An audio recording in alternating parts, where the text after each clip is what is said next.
Параграф 5. Уравнение равновесия системы сходящихся сил.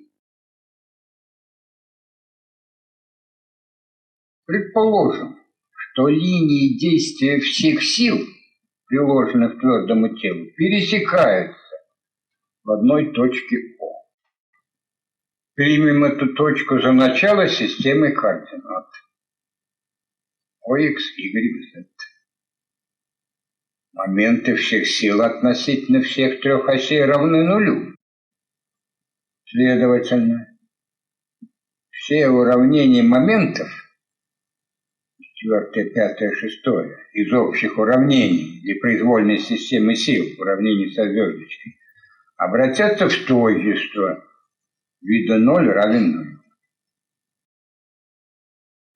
Таким образом, для системы сходящихся сил будем иметь три уравнения равновесия, три уравнения проекции.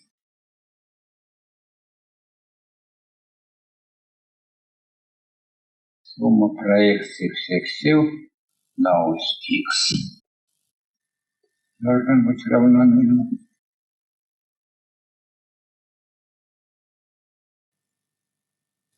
Сумма проекций всех сил на ось Y должна быть равна нулю.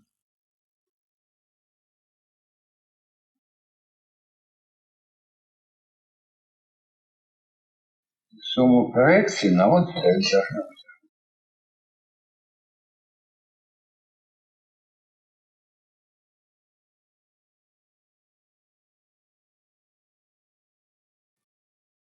Три уравнения.